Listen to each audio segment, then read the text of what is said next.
Hitler मंसूबा साज था, जीनियस था, लीडर था और सबसे बढ़कर ये कि वो जो बन गया वो ये नहीं बनना चाहता था। वो एक मुसव्वर बनना चाहता था, लेकिन उसके हाथों ने बंदूक थाम ली और एक जमाना उसकी इंतकाम की आग में जलकर भस्म हो गया। ये 28 सितंबर सन 1918 का दिन था। पहली जंगे अजीम खत्म हो रही थी। एक छोटा सा कस्बा मार्कुइन, यहाँ एक बरतानवी सिपाही की बंदूक के निशाने पर एक जर्मन सिपाही खड़ा था, जिसको वो छोड़ भी सकता था और मार भी सकता था। जर्मन सिपाही जो कि एक डाकिया था, उसे ये यकीन था कि उसको गोली मार दी जाएगी, लेकिन ऐसा नहीं हुआ। बरतानवी सिपाही ने उसको गैर मुसल्ला देखकर अपनी बंदूक नीचे कर ली और उसको जाने का इशारा दे दिया। ये वाकया जंगे अजीम अव्वल के हजारों वाकयात में से एक है, लेकिन हेनरी नहीं जानता था कि उसने एक तारीख रकम कर दी है। जिसको उसने छोड़ा है वो एडोल्फ हिटलर है। ये वही हिटलर था जिसकी छेड़ी दूसरी जंगे अजीम ने 5 करोड़ इंसानों को लुकमा अजल बना दिया। ये हेनरी की तस्वीर है और ये हिटलर की तस्वीर है। आइए मैं आपको बताती हूँ कि हिटलर ने अपनी मूंछों को कटवाया क्यों था। ये बड़ी बड़ी मूंछों वाला हिटलर पहली जंगे अजीम बेल्जियम और फ्रांस के महाज पर डाकिये की खिदमत सर अंजाम देता था। जब बरतानवी फौज ने जर्मनों के खिलाफ जहरीली गैस का इस्तेमाल करना शुरू किया तो इस जहरीली गैस से बचने के लिए सबने मास्क का इस्तेमाल करना शुरू कर दिया। हिटलर का प्रॉब्लम यह था कि उसकी बड़ी बड़ी मूंछें मास्क से बाहर रह जाती थीं। इस वजह से हिटलर ने मास्क के साइज के हिसाब से अपनी मूंछें कटवा ली। पहली जंगे अजीम के एक जहरीली गैस के हमले में हिटलर की आंखों की बिनाई भी खत्म हो गई थी, लेकिन इलाज करवाने के बाद हिटलर की आंखों की रोशनी लौट आई। लेकिन उन आंखों में जर्मनी के दुश्मनों से इंतकाम लेने की आग सुलग रही थी। हिटलर मुसव्वर बनना चाहता था। उसने ये फैसला किया कि वो इस शिकस्त का बदला लेकर रहेगा, चाहे इसे सारी दुनिया से ही क्यों ना टकराना पड़े। मौर्रखीन के मुताबिक हिटलर एक निहायत ज़हीन, जालिम और अज़ियत पसंद खुसूसियात का हामिल शख्स था। जब वो लाखों के मजमा के सामने तकरीर के लिए खड़ा होता था तो गोया पूरे मजमा पर जादू कर देता था। अल्फाज हिटलर के लिए खिलौना थे और अंदाज़े बयां इतना दिलचस्प था कि पूरा मजमा महसूर होकर रह जाता था। आज जिस तरह मुसलमानों में यजीद का नाम एक लानत समझा जाता है, मगरबी अक़वाम के लिए हिटलर का नाम इसी तरह लानत तस्लीम किया जाता है। 1945 में हिटलर के खात्मा के बाद शायद किसी माँ ने अपने बच्चे का नाम हिटलर ना रखा हो।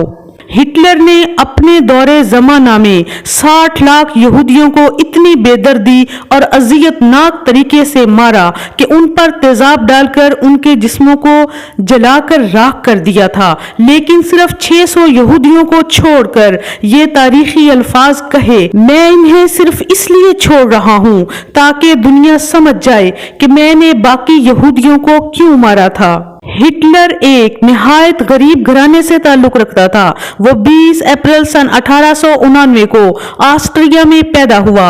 हिटलर ईसाई मजहब से ताल्लुक रखता था, लेकिन उसका बाप यहूदी था। उसका वालिद एलोई हिटलर एक टैक्स कलेक्टर था। हिटलर की यहूदियों से नफरत की कहानी कुछ यूं बयान की जाती है कि वो 18 साल का था और उसकी वालदा इंतकाल कर गईं। वो अपने एक दोस्त के हमरा अकेडमी ऑफ फाइन आर्ट में दाखिला लेने के लिए वियना चला गया, मगर सन 1907 में वो एंट्री टेस्ट में फेल हो गया। उसने अगले साल दोबारा टेस्ट दिया, लेकिन फिर नाकाम रहा। बेयारो मददगार हिटलर को गुजारा करने के लिए पेंटिंग्स बनाकर फरोख्त करना पड़ी। मुबैना तौर पर हिटलर को गुस्सा था कि पैनल में मौजूद यहूदी ऑफिसर्स ने उसे टेस्ट में दानिस्ता फेल किया है।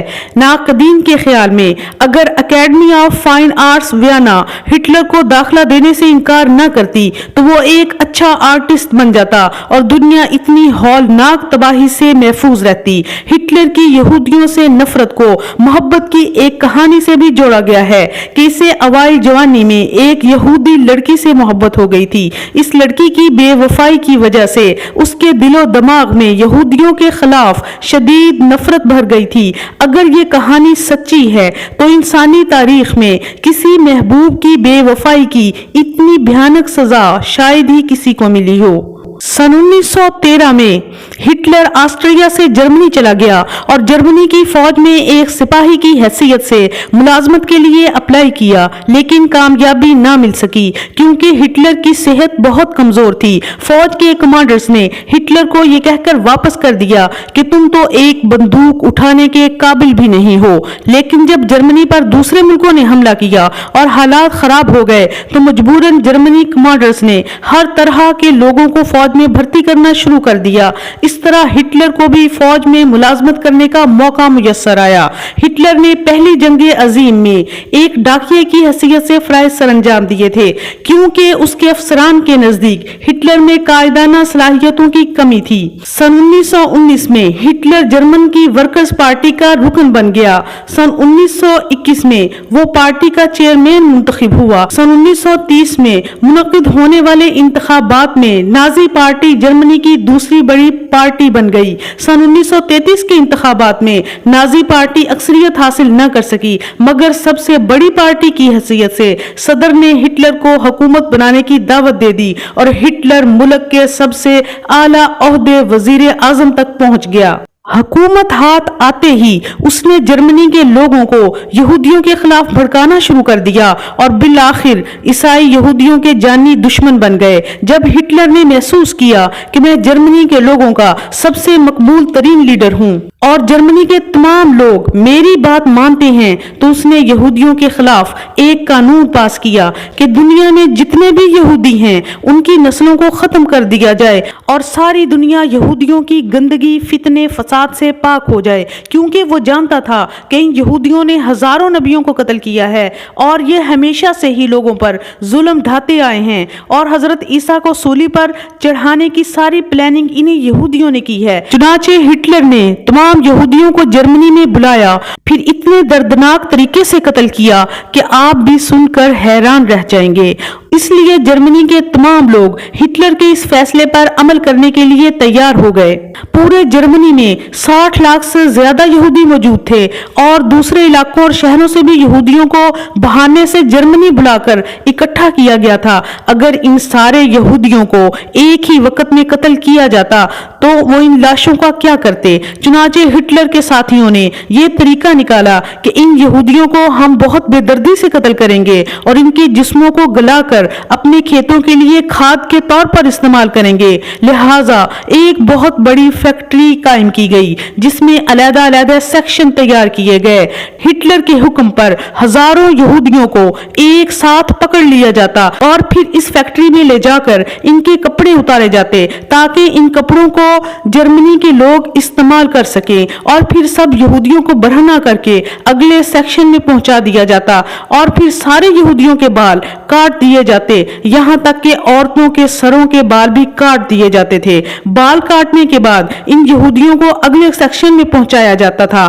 اگلے سیکشن میں پہنچتے ہی ان پر ایسے کیمیکل ڈالے جاتے کہ سارے یہودی بے ہوش ہو جاتے۔ ان سب کے جسموں کو ایک مشین میں ڈال دیا جاتا۔ مشین میں تیزاب اور مختلف قسم کے کیمیکلز موجود ہوتے تھے۔ بے ہوش یہودیوں کو اس مشین میں ڈالا جاتا تو آدھے گھنٹے کے اندر ہی 1000 یہودیوں کے جسم گل کر کالے کھولتے ہوئے پانی کی طرح دوسری طرف سے نکل جاتے، اور پھر اس کالے پانی کو جرمنی کے لوگ اپنے کھیتوں کے لیے کھاد کے طور پر استعمال کرتے تھے۔ اس طرح یہودیوں کے جسموں کو تیزاب اور کیمیکل سے پگھلا کر ختم کر دیا جاتا تھا، اور ہٹلر نے اسی طریقے سے 60 لاکھ یہودیوں کو بے دردی سے قتل کیا اور انہیں اذیت ناک موت دی، اور آخر میں 600 یہودیوں کو چھوڑا اور ان سے کہا، اے یہودیوں چلے جاؤ، میں تمہیں اس ملک سے بھاگنے کی اجازت دیتا ہوں۔ اس موقع پر کسی نے ہٹلر سے سوال پوچھا تھا کہ آپ نے ان 600 یہودیوں کو کیوں زندہ چھوڑا ہے؟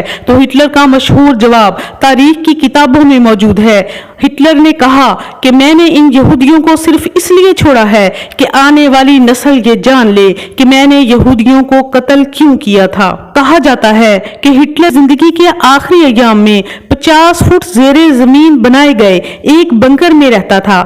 हिटलर के आखिरी दिन इंतहाई मायूसी के आलम में गुजरे थे। वो अपने ऑफिसर्स पर चीखता था, चिल्लाता था। वो अपनी फौज की शिकस्त से बहुत ज्यादा परेशान था। जिंदगी के आखिरी दिन हिटलर ने अपनी महबूबा ईवा ब्राउन से शादी की। हिटलर की दुल्हन बनने के लिए ईवा ब्राउन ने 15 बरस तक इंतजार किया था, लेकिन अपने शौहर के साथ गुजारने के लिए उसे सिर्फ 24 घंटे मिले। 20 अप्रैल को हिटलर ने खुदकुशी की तैयारी की, अपनी वर्दी पहनी, ईवा ब्राउन के साथ स्टडी रूम में चला गया। उसके गार्ड ने बाहर गोली चलने की आवाज सुनी। जब वो स्टडी रूम में गया तो हिटलर ने अपने सर में गोली मार ली थी और उसकी बीवी भी जहर खा चुकी थी। दिलचस्प बात तो ये है कि हिटलर पैदा भी अप्रैल में हुआ, उसकी शादी और मौत भी अप्रैल में हुई। ये वो बंकर है जिसमें हिटलर ने अपनी जिंदगी के आखिरी दिन गुजारे थे। हिटलर ने अपने गार्ड को हुक्म दिया था उसकी लाश को जला दिया जाए ताकि उसकी लाश की बेहुरमती ना हो। हिटलर ने हुक्म दिया था कि तुम मेरे कमरे में जाकर मेरी वर्दी, मेरे कागजात, हर वो चीज जो मैंने इस्तेमाल की है, सब चीजों को इकट्ठा करके आग लगा देना। ये वही बंकर है जिसमें हिटलर ने अपनी जिंदगी के आखिरी दिन गुजारे थे। गार्ड्स ने हिटलर की और उसकी दुल्हन की लाशों को जला दिया, लेकिन रूसी फौजी वहां पहुंचे और आग बुझाकर उनकी लाशों को रूस ले गए। हिटलर के दांतों के रिकॉर्ड से लाश की तस्दीक कर दी गई। हिटलर के सिर्फ 5 दांत असली थे, बाकी सब नकली थे। बाद में हिटलर की बाकियात को दरिया में फेंक दिया गया और इस तरह हिटलर की जिंदगी का इख्तिताम हो गया। आज के लिए सिर्फ इतना ही। उम्मीद है आपको मेरी वीडियो अच्छी लगी होगी। अगर अच्छी लगी है तो काइंडली चैनल को सब्सक्राइब करें, वीडियो को लाइक करें, शेयर करें, कमेंट जरूर करें। अपना बहुत सा ख्याल रखिएगा। Thank you for watching. Allah Hafiz.